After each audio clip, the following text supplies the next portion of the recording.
The night sky above Nevada's desert erupted with light, casting strange shadows across the sand dunes. Dr. Sarah Chen stood transfixed at the edge of the astral array facility, her eyes fixed on the descending object. 20 years of searching for extraterrestrial signals, and now this, direct contact. Dr. Chen, we're getting unprecedented readings, her assistant Marcus called from inside the facility. Whatever that is, it's using technology we can't even begin to understand. The object, sleek, almost organic in its design, touched down half a mile from the array. Its surface rippled like liquid metal under the facility's floodlights. Sarah's hands trembled as she reached for her tablet, recording every detail. Within hours, similar craft appeared over Beijing, London, Moscow, and Tokyo. The world held its breath. Social media exploded with theories, and governments scrambled to respond. But the visitors made the first move. They called themselves the Vexari. Their message, broadcast simultaneously in every major language, spoke of peace and advancement. "We come as friends," their spokesperson, who identified himself as Ambassador Xereth, declared. His form was almost human-like, but with iridescent skin that seemed to shift colors with his emotions. Humanity stands at a crossroads. We offer you the chance to join the Galactic Coalition. Sarah found herself at the center of it all. As Earth's leading expert in xenocommunication, she was appointed to the International First Contact Team. The Vexari appeared to be everything humanity had hoped for in their first alien encounter. Advanced, peaceful, willing to share their knowledge. Ambassador Xereth took a particular interest in her work. "Your species' determination to reach the stars is admirable," he told her during one of their many conversations. "The Coalition has watched your progress for centuries." But something about his words troubled her. There was a patronizing undertone, like an adult praising a child's crude drawing. The Vexari offered medical technologies that could cure cancer, clean energy systems that could end pollution, and transportation methods that could reach Mars in days. Each gift came with Vexari advisors, who established themselves in key facilities worldwide. Colonel David Rodriguez of the United Nations Space Defense Force shared her unease. "Notice how they never let us examine their technology directly," he mentioned during a private meeting. "Everything's a black box. Use but don't understand." Sarah had noticed. Despite her position, she was politely but firmly denied access to even basic Vexari systems. "They say it's to protect us from technologies we're not ready for," she replied. "But I've been analyzing their language patterns. There are inconsistencies." The Coalition's gifts transformed Earth rapidly. Cities grew cleaner, diseases vanished, and the first human colonies on Mars were established using Vexari ships. But with each advancement, humanity became more dependent on their benefactors. 6 months after first contact, Sarah made a discovery that chilled her to the bone. Hidden in the background radiation of Vexari transmissions was a second signal layer. Using a quantum computer she developed specifically to study their communications, she began decoding it. The messages were brief, clinical. Subject species showing expected compliance. Genetic diversity exceeding projections. Begin Phase 2 implementation. She took her findings to Colonel Rodriguez. In his secure underground office, they pieced together a disturbing pattern. The Vexari weren't just helping humanity. They were studying them. Every gift, every advancement came with hidden monitoring systems. They were mapping human genetic codes, testing responses to various stimuli, measuring adaptation rates. But why? Sarah wondered aloud, staring at the data streams. They're already so far ahead of us technologically. Rodriguez pulled up classified satellite images on his secure terminal. They showed Vexari facilities being built in remote locations worldwide. Maybe that's not what they're interested in. Look at these energy readings. They're consistent with massive biological research labs. Before they could dig deeper, Ambassador Xereth requested another meeting with Sarah. As she entered the sterile white chamber of the Vexari embassy, she noticed something different in his manner. The usual patronizing warmth was gone, replaced by cold efficiency. Dr. Chen, he began, his skin rippling with dark patterns she'd never seen before. Your species has exceeded our initial expectations. Perhaps it's time we discussed humanity's true role in the coalition. Sarah felt a chill run down her spine. She realized they were about to discover exactly what price the Vexari expected humanity to pay for all their gifts, and she had a feeling Earth wouldn't like the terms. The Vexari's true intentions unfolded like a nightmare in slow motion. Sarah sat in her darkened lab, illuminated only by holographic displays showing disappearance reports from around the globe. Each dot on the map clustered around Vexari research facilities. Too many to be coincidence. They're all the same type, Colonel Rodriguez noted, pointing to the data. Young, healthy, with unusual genetic markers. People who've shown exceptional healing abilities or survival rates. Sarah nodded, her face grim. In the 3 weeks since her meeting with Ambassador Xerath, she'd been quietly building a network of trusted scientists and military personnel. The Vexari's mask of benevolence had slipped that day, revealing something cold and calculating beneath. "Look at this," she said, pulling up medical records. Every person who disappeared had recently visited a Vexari health clinic. They were mapping human genetics, looking for specific traits. The Vexari's gift of advanced medical care had given them access to humanity's genetic database.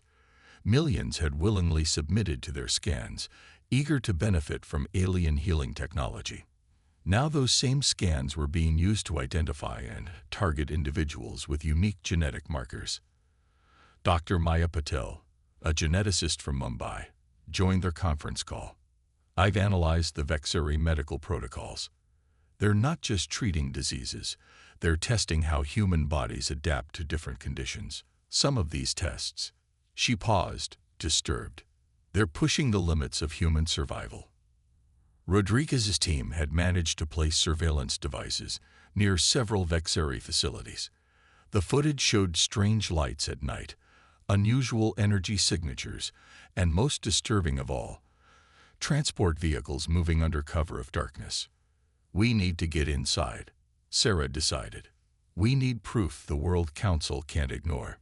They assembled a small team. Sarah, Rodriguez, Maya, and a special forces operator named Jack Chen, no relation to Sarah. Using backdoors Sarah had discovered in Vexari security systems, they infiltrated a facility in the Australian outback. The outer sections were what the public saw, clean, advanced medical labs. But as they descended into the sublevels, the true nature of the facility revealed itself. The walls became organic, pulsing with bioluminescent veins. The air grew thick with an alien smell. "My God," Maya whispered, studying readings on her handheld scanner. "These aren't walls. They're living tissue. The whole facility is a biological construct." They found the holding cells, hundreds of humans suspended in translucent pods, connected to machines that pulsed with strange energies.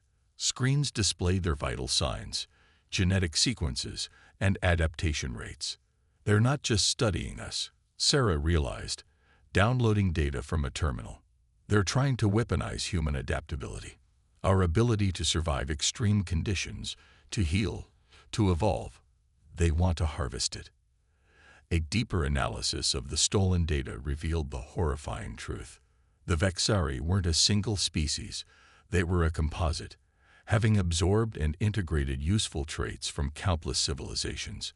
But they'd never encountered anything like humans. "Look at these notes," Maya said, translating the Vexari scientific logs. "They're amazed by our genetic diversity, our ability to survive conditions that would kill most species. Where they evolved through slow, controlled adaptation, we evolved through chaos and crisis." Jack found military records. "They've done this before. Dozens of worlds, all cataloged and harvested. But we're different. Most species they study have specific traits they want. Humans." He shook his head. "We're a genetic gold mine." Their discovery came with a price. The facility's bioorganic systems detected their intrusion. Alarms pulsed through the living walls. Security drones, Twisted combinations of mechanical and biological components emerged from hidden recesses. "Run," Rodriguez commanded, laying down covering fire with specially designed EMP weapons. The drones were highly advanced but surprisingly fragile, their hybrid nature a weakness rather than a strength. They fought their way out, barely escaping as the facility sealed itself. But they had what they came for: proof of the Vexari's true nature and their plans for humanity. Hours later, in a secure bunker beneath the Rocky Mountains, they presented their findings to a select group of world leaders. The evidence was undeniable. The Vexari weren't saviors or mentors. They were parasites, using advanced technology and false promises to manipulate species after species. "They think we're primitive," Rodriguez told the assembled leaders. "They see our genetic potential but underestimate our intelligence, our resourcefulness. That's their weakness." Sarah stepped forward. "The Vexari evolve through absorption, taking traits they want from other species. They think that makes them superior, but they've never faced a species that thrives on resistance, that grows stronger when threatened." As if on cue, every screen in the bunker flickered. Ambassador Xirith's face appeared, his skin now a deep, threatening crimson. "Dr. Chen," he said, his voice no longer hiding its contempt, "did you think we wouldn't notice your interference? It's time humanity learned its true place in the cosmos." Sarah met his gaze steadily. "No," she replied. "It's time you learned why humans don't make good lab rats." She cut the transmission. The war for Earth's future was about to begin, and humanity's greatest strength would be the very chaos the Vexari despised: their unpredictability, their adaptability, their refusal to submit. The aliens were about to learn why every human crisis in history had only made the species stronger. Humanity's response to the Vexari threat began not with a bang, but with a whisper. In hidden facilities across the globe, Sarah and her team worked to turn the aliens' own research against them. The Vexari had extensively studied human biology. Now humans were studying theirs. "Their cellular structure is remarkable," Maya announced, examining samples they'd retrieved from the Australian facility. "The Vexari can alter their biological makeup at will, incorporating traits from other species. But there's a cost." The team gathered around her holographic display. The Vexari cells writhed under microscopic observation, their structure constantly shifting. "They sacrifice stability for adaptability," Maya continued. "Each new trait they absorb makes their baseline form more unstable. They need constant genetic reinforcement to maintain their composite nature." Colonel Rodriguez leaned forward, his military mind seeing the tactical implications. "A weakness we can exploit." "Better," Sarah replied, pulling up her own research. "Their greatest strength is their greatest vulnerability. The Vexari are so focused on controlled evolution that they've lost the ability to handle sudden change. Their bodies can't cope with rapid environmental shifts." Jack Chen, who'd been coordinating with military units worldwide, joined them via secure link. "We've confirmed 19 more harvesting facilities," he reported. "But we've also noticed something. They're all maintaining exact environmental conditions. Temperature, pressure, humidity. Everything's precisely controlled." The pieces began falling into place. The Vexari's apparent perfection was a facade hiding a fundamental flaw. Their power came from absorbing traits from other species, but they'd become dependent on absolute stability to maintain their complex biological structure. Sarah's quantum computer had been working around the clock, decoding more of the Vexari's secret communications. "They're scared," she realized, reading the latest translations. "Not just of losing access to our genetic material. They're scared of us. Of what we represent." "Which is what?" Rodriguez asked. "Chaos. Unpredictability. We survive through adaptation, but not the controlled, designed adaptation they practice. We thrive in chaos, grow stronger through adversity. Everything they've built is about control, and we're the ultimate variable they can't control." The Vexari struck first. Their facilities across Earth activated simultaneously, releasing biological agents designed to sedate the human population. But humanity had been preparing. Maya's team had developed countermeasures based on their research, and emergency protocols were activated worldwide. Cities went into lockdown. The Vexari's human collaborators, politicians and officials who'd been promised power in the new order, found their access codes blocked, their communications cut off. Underground bunkers, prepared in secret, opened their doors to civilian populations. Ambassador Xerith's face appeared on every screen on Earth, his skin now a deep, pulsing black. "Your resistance is disappointing but expected," he announced. "We offered you advancement. Now you will learn the price of defiance." Sarah, watching from the command center, smiled grimly. "No," she whispered. "You're about to learn the price of underestimating us." The first wave of Vexari combat units emerged from their facilities. Bioengineered warriors combining traits from dozens of species. They were beautiful in their horror, perfectly adapted killing machines. But they shared their creator's fatal flaw. They could only function in precisely controlled conditions. Humanity's counterattack began with the weather itself. Cloud seeding technology, originally developed to fight climate change, was repurposed to create rapid temperature fluctuations. Areas around Vexari facilities experienced sudden pressure changes, extreme temperature swings, and electromagnetic pulses that disrupted their environmental control systems. The effects were immediate and devastating. The Vexari warriors, unable to adapt quickly enough to the changing conditions, began to destabilize.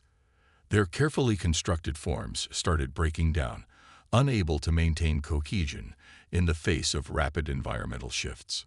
But the true power of humanity's response lay in its diversity. While the Vexari expected a coordinated conventional defense, they faced instead 1,000 different strategies. Guerrilla tactics in South America, electromagnetic warfare in Europe, biological countermeasures in Asia. Each region adapted its response to local conditions and resources. "They don't understand," Sarah explained to world leaders. "They see our differences as a weakness, our chaos as a flaw. They don't realize that this diversity, this ability to approach problems from 1,000 different angles, is what makes us strong." The Vexari launched their harvested specimens, humans they'd modified and controlled, against the resistance. But even these turned against them. The human drive for freedom, the innate resistance to control, proved stronger than their genetic modifications. In their orbital ships, the Vexari leadership watched in growing concern as their perfect plan unraveled in the face of human unpredictability. Their combat units were failing, their facilities were being systematically destabilized, and their modified human specimens were breaking free of control. Ambassador Xerith's final transmission to the Vexari High Command was intercepted by Sarah's quantum computer. "This species, they don't just survive chaos, they weaponize it. They turn our own strengths against us. They're not just adapting to our attacks, they're evolving their strategies in real time. We may have made a critical error in judgment." The transmission cut off as another electromagnetic pulse swept through the area. Sarah turned to her team, her eyes bright with determination. "Phase 1 is complete," she announced. "Now we take the fight to them. It's time to show the Vexari why humanity's greatest strength isn't our ability to survive. It's our ability to win." Operation Downfall began at dawn. Across the globe, humanity launched a coordinated assault on Vexari positions, but not in the way the aliens expected. Instead of a conventional military attack, Earth's response was as diverse as its population. In orbit, astronauts trained in zero-gravity combat used modified mining ships to approach Vexari vessels. The aliens had expected missiles and fighters. Instead, they faced ships spraying rapidly expanding foam that hardened in vacuum, disrupting their environmental control systems. "Their ships are like their bodies," Sarah explained from the underground command center, watching the space battle unfold. "They need perfect stability to function. Take that away." On her screens, Vexari vessels began losing power as their organic components failed under rapidly changing conditions. The ships weren't destroyed. They were disabled, their crews trapped in failing environmental systems. Colonel Rodriguez coordinated the ground assault. They think in terms of perfect order, he told his international force. So we give them chaos. Every unit has autonomy. Adapt, improvise. Show them why humans have won wars against superior forces throughout history.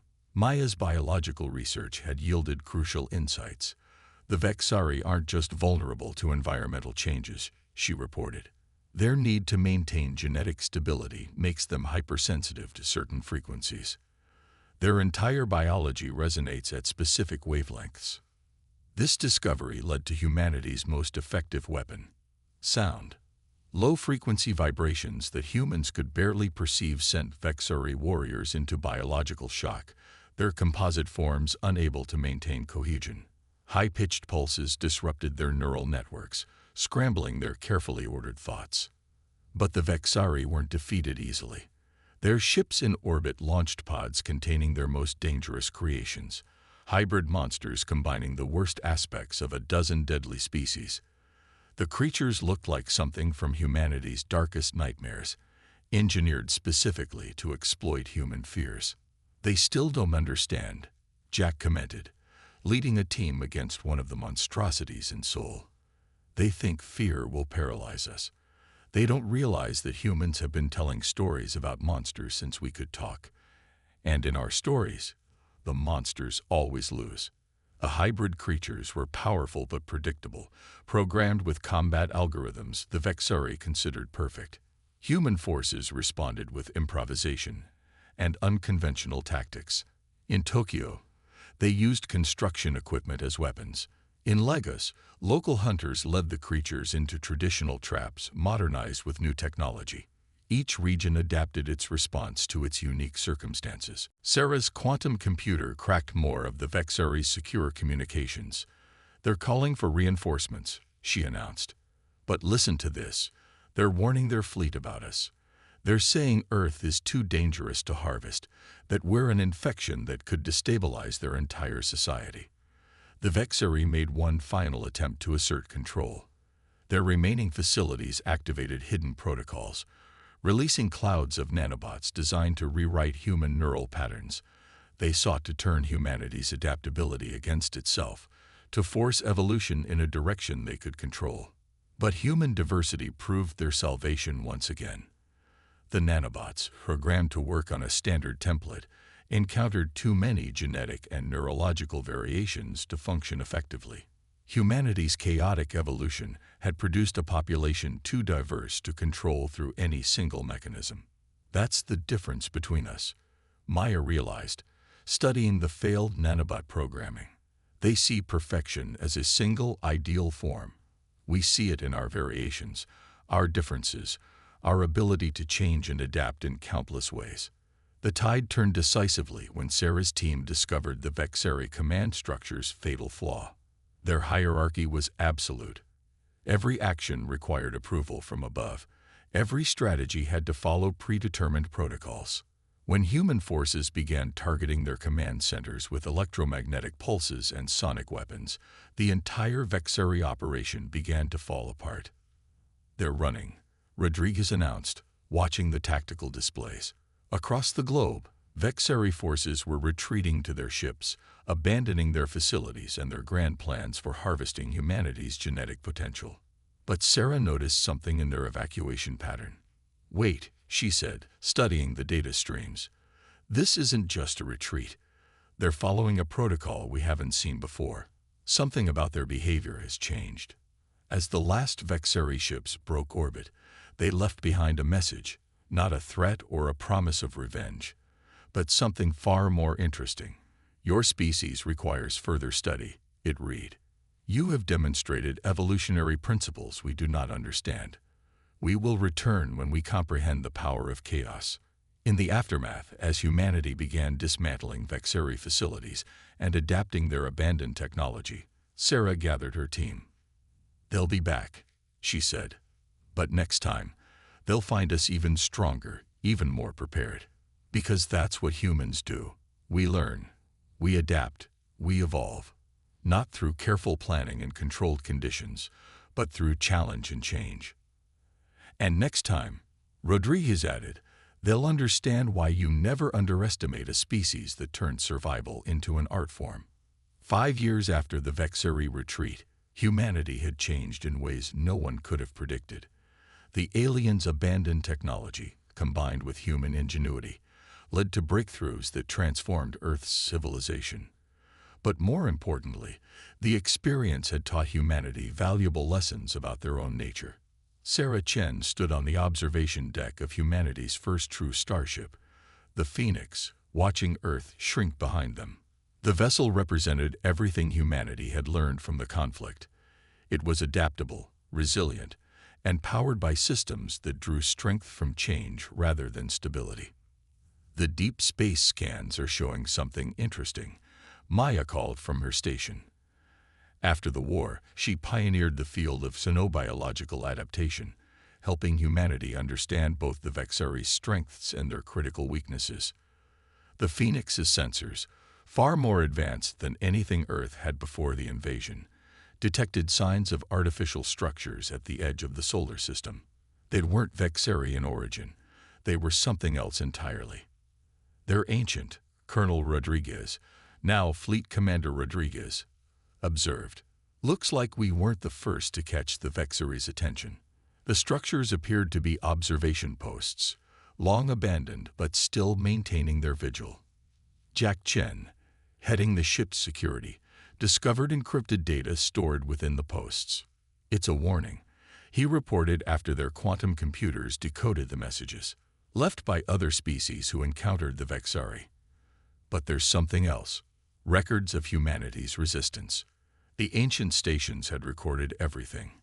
Humanity's defense of Earth, their creative solutions, their refusal to submit to controlled evolution. But most importantly, they had recorded the aftermath. While the Vexeri sought to harvest humanity's genetic potential, they had inadvertently awakened something far more significant. The crisis had forced humanity to evolve not just physically, but socially and technologically. The very chaos the Vexeri feared had become humanity's greatest teacher. "Look at this," Sarah said, displaying data from Earth's monitoring stations. "Other species are watching us. Not just the Vexeri, dozens of civilizations. They're studying how we adapted their abandoned technology, how we're expanding into space." The Phoenix's mission wasn't just exploration, it was diplomacy. Humanity had learned they weren't alone in resisting the Vexeri. Other species, hidden and watching, had fought their own battles against the genetic harvesters. "We're receiving a transmission," Maya announced. "It's different from anything we've seen before."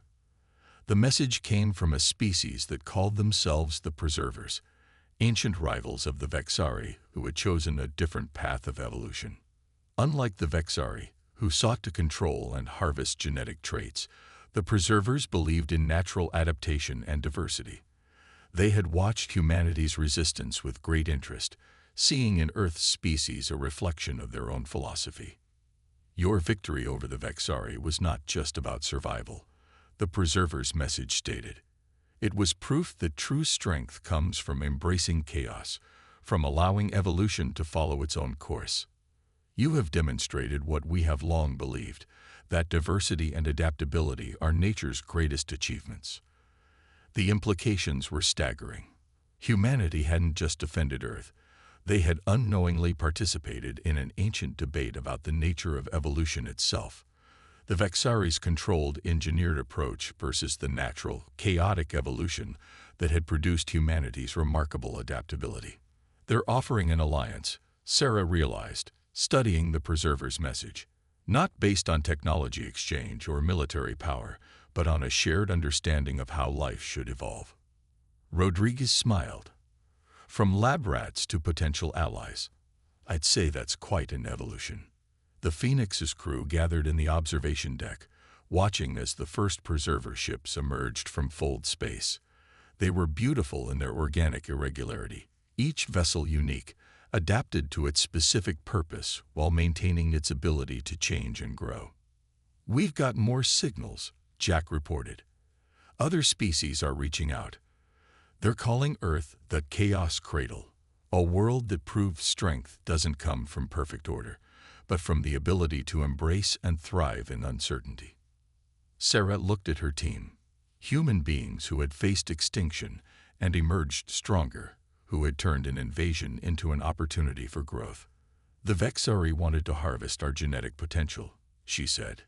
Instead, they revealed something far more valuable: our potential to change the galaxy itself. As the Phoenix moved deeper into space, carrying humanity's first ambassadors to a wider galactic community, Earth continued to evolve and adapt. The Vexari's legacy wasn't one of conquest or harvesting, but of awakening. They had sought to control humanity's chaos and instead had unleashed it across the stars. Ready to make history? Rodriguez asked, as they prepared to dock with the preserver vessel. Sarah nodded, thinking of how far they'd come from that first contact in the Nevada desert. "We already have," she replied. "Now it's time to show the galaxy why chaos isn't something to fear, it's something to embrace." The stars stretched out before them, infinite in their possibilities. Humanity had proved there were no second chances needed when you got it right the first time, not through perfect planning or control, but through the beautiful unpredictability that had always been their greatest strength.